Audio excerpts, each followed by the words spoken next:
La poesía del siglo XX en el Ecuador es la verdadera poesía ecuatoriana, la que surgió efectivamente desde una visión auténtica y con un sentido original. El Ecuador nace como una entidad poética, casi a la par con el modernismo americano.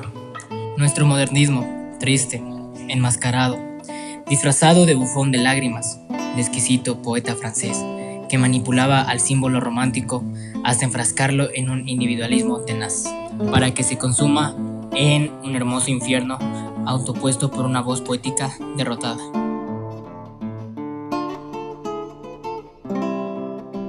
La gran poesía modernista del Ecuador la escribió, sobre todo, Medardo Ángel Silva y Ernesto Noboa y Camaño, dejando, como es lógico, una obra muy parca y convirtiéndose en figuras estelares de nuestra poesía, no solo por la calidad de su obra, sino también por sus suicidios escandalosos, sus historias de amor desencantados y profundo amor a lo prohibido, a las drogas de su época. Nuestros poetas vivieron sumergidos en un dolor ciego. Medardo Ángel Silva, con alma nacional, y Ernesto Noboa y Camaño, con el corazón francés y la dolencia altiva de los malditos.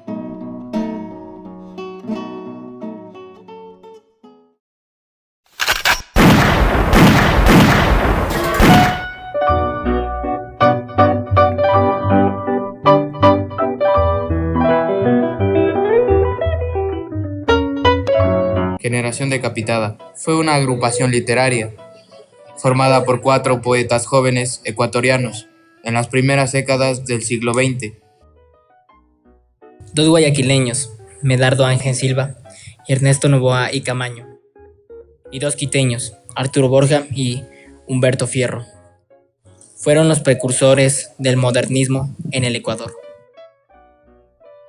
Le correspondió al escritor Raúl Andrade asignar el nombre que marcó pauta y les inmortalizó más allá de sus letras. Andrade lo hizo por medio de un ensayo, al cual llamaba Retablo de una generación decapitada. A esta generación se la denominó decapitada, por el hecho de que todos estos poetas murieron muy jóvenes. Silva, a los 21 años. Borja, a los 20 años. Fierro, a los 39 años. Y Noboa, a los 38 años. Y además 3 de ellos se suicidaron. Cabe destacar el hecho de que aunque ellos se conocieron en vida e incluso se dedicaron poemas mutuamente, nunca se reunieron para crear propiamente una agrupación literaria. Influencia principal nos encontramos con el gran poeta Rubén Darío, el nicaragüense, quien era considerado el padre del modernismo literario latinoamericano.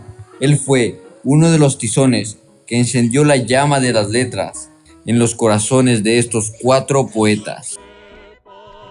Además de la importante influencia hispanoamericana, la influencia europea no quedó ausente. Era común que estos hombres en sus tertulias recitaran a los famosos poetas malditos. Victor Hugo, Arthur Rimbaud, Charles Baudelaire y Paul Verlaine. La corte francesa de la poesía tenía especial importancia para ellos. 2 detalles importantes que influyeron grandemente en la vida de estos hombres fueron el desamor y el abuso del opio, que es una droga. Esta intensa mezcla causaba fosos letrados profundos en los que las letras emergían una tras otra, dando origen a su poesía. Al leerlas, es posible sentir esa aura pesada de tristeza perenne.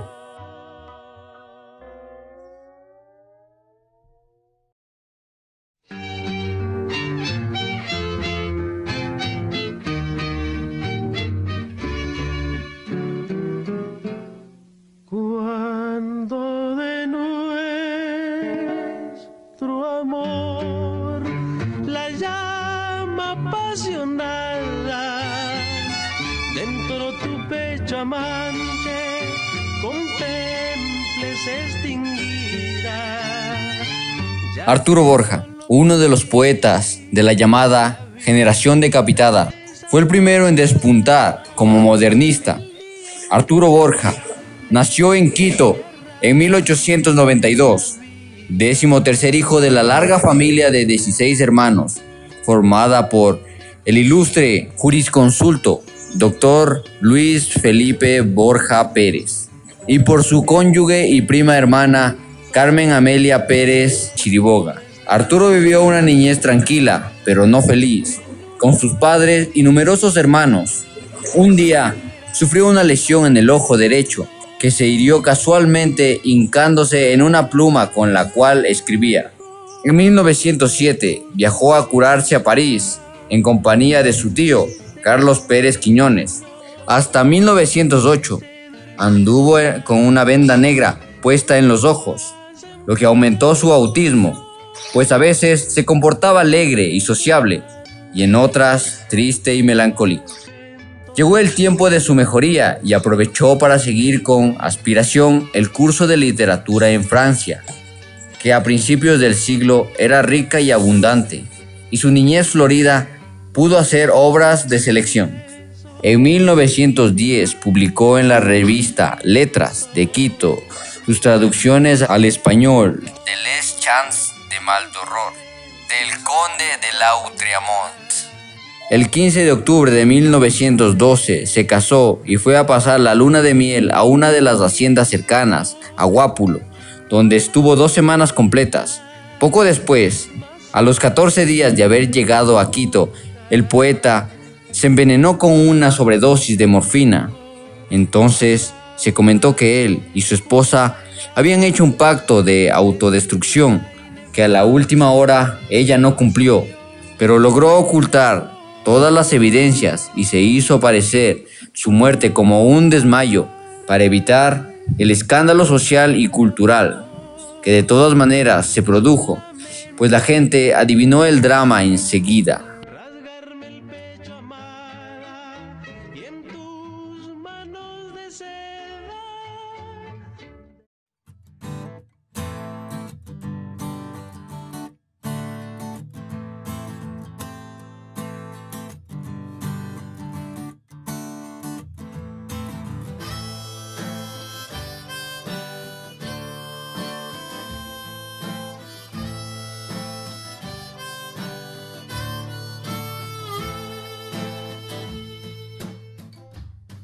Humberto Fierro fue un poeta de origen ecuatoriano, destacado por conformar el grupo literario y de tendencia modernista llamado Generación Decapitada.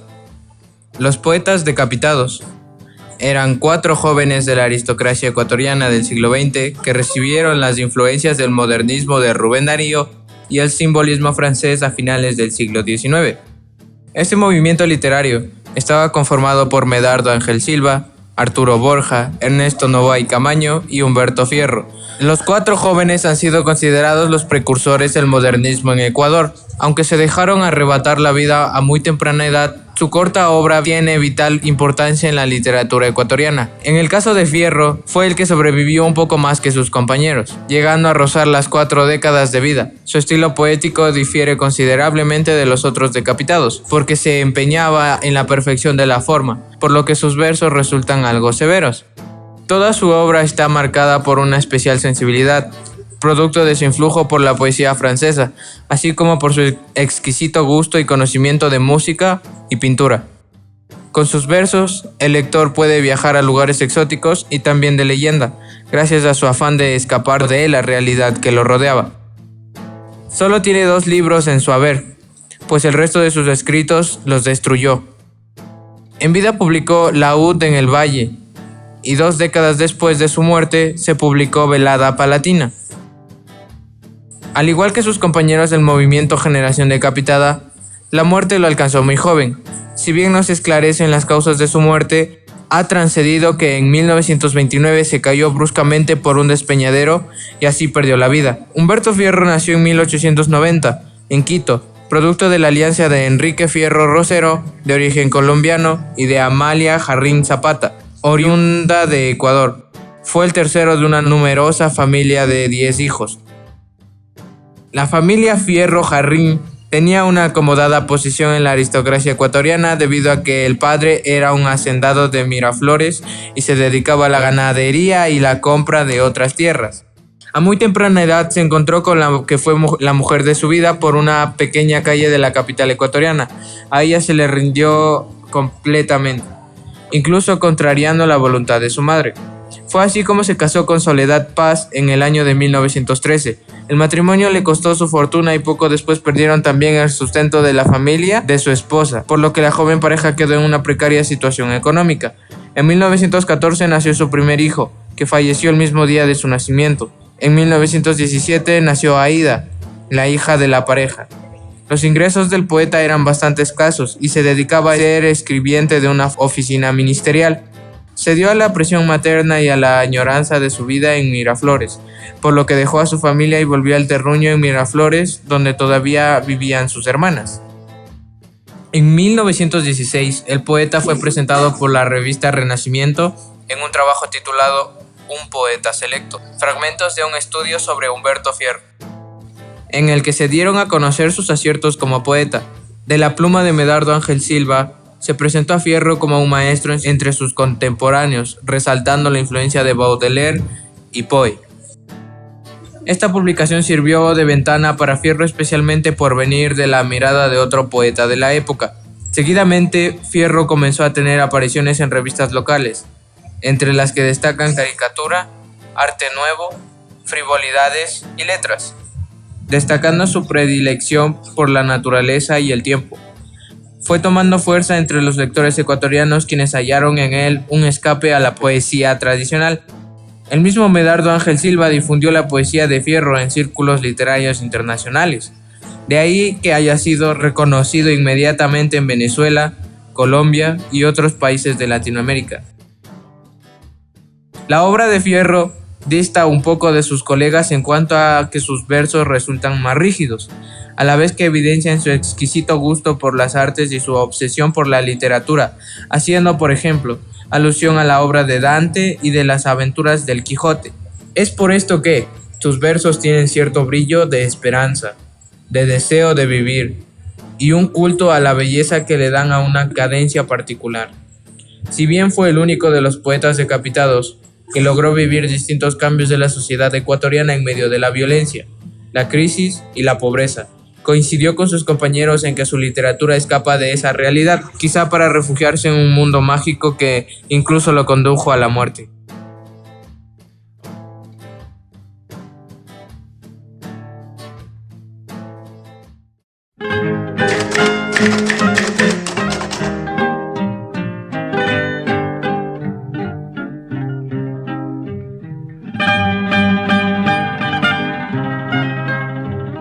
Medardo Ángel Silva fue un poeta ecuatoriano, nacido en Guayaquil el 8 de junio de 1898.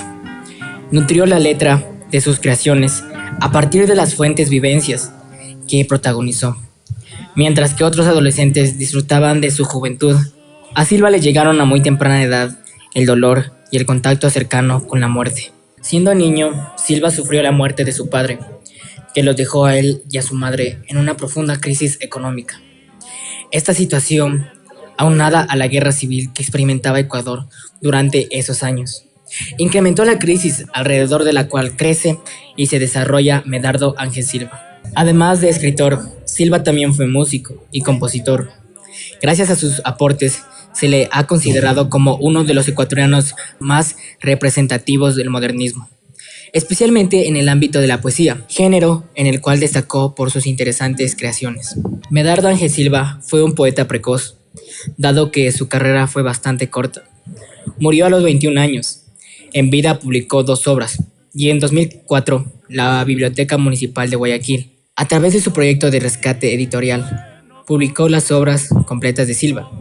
En esta publicación quedó recopilado todo el trabajo de Silva. Medardo era un niño de tez oscura y de rasgos marcados que se enfrentó a la muerte de su padre aún siendo un niño. Esto conllevó a que la vida de él y la de su madre sufrieran un gran cambio. Juntos vivieron deteriorar su condición económica, al punto de que la única vivienda que logran tener se ubica frente a un cementerio. Esta realidad, sumada a la realidad social del país, en donde los enfrentamientos eran parte de la cotidianidad, lo lleva a ser testigo de numerosos desfiles mortuorios, lo cual se conviene en un espectáculo usual y desgarrador para el joven. A los 14 años, Medardo, mestizo, pobre, huérfano de padre y acostumbrado a contar féretros y a llorar en la distancia, los muertos ajenos que se sienten como propios. Trabaja ese dolor con total independencia creativa.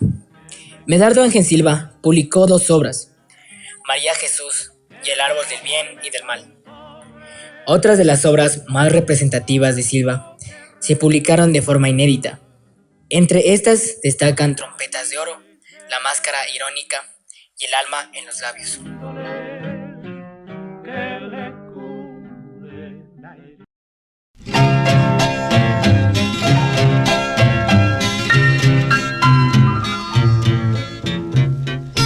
Ernesto Noboa y Camaño fue un célebre escritor nacido en Ecuador, miembro de la llamada Generación Decapitada, denominada así para identificar a un grupo de escritores ecuatorianos que coincidieron en su temática, poética, depresiva, melancólica, y sufrieron muertes trágicas muy jóvenes. Noboa pertenecía a la clase acomodada de la época y estuvo ampliamente influenciado por los principales poetas modernistas europeos durante el siglo XIX, como Rubén Darío, José Martí, José Asunción Silva y Manuel Gutiérrez, entre otros. También se identificó con los llamados poetas malditos, a quienes leyó en su lengua original. Todos ellos tenían un perfil psicológico marcado por la evasión, la neurosis, el conflicto interno y el desarraigo. Fue un hombre atormentado, cuyas crisis calmaba con morfina y dosis elevadas de drogas y alcohol, lo que lo llevó a una vida desolada y a una muerte trágica y temprana. Ernesto Noboa y Camaño nació en Guayaquil el 11 de agosto de 1889. Sus padres, Pedro José Noboa y Rosa María Camaño, pertenecían a una familia de clase alta y eran activistas políticos. La naturaleza de su personalidad le hizo desear visitar otros espacios para evadir lo que consideraba un ambiente falto de sensibilidad y muy tosco. Por ello viajó a España y Francia en la búsqueda de sí mismo, intentando huir de sus neurosis, fortalecer su mente, sabiendo que en el fondo estaba irremediablemente perdido y sin ánimo para sobreponerse a la soledad de su mundo. Noboa retornó a Quito y escribiendo su segundo volumen de poesías titulados La sombra de las alas, la muerte trágica le alcanzó. Muy joven aún, a los 38 años de edad, se suicidó el 7 de diciembre de 1927. Su obra está impregnada de una perfección y sutileza destacables, producto de su marcada influencia modernista europea. Los grandes simbolistas franceses le proporcionaron la potencia, la fuerza y la intensidad de las imágenes a su poesía. Durante el transcurso del siglo XIX, los escritores hispanoamericanos sintieron el deseo irremediable de independizarse y alejarse de las influencias de la tradición española. Para ello bebieron de las fuentes de la literatura inglesa, italiana y especialmente la francesa. Esto les proporcionó elementos exóticos, simbolistas y parnasianos, que definieron este género poético en su forma y fondo.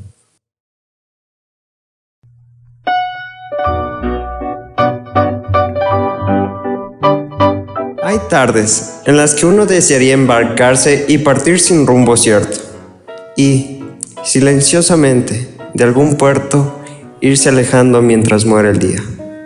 Emprender una larga travesía y perderse después en un desierto y misterioso mar, no descubierto por ningún navegante todavía.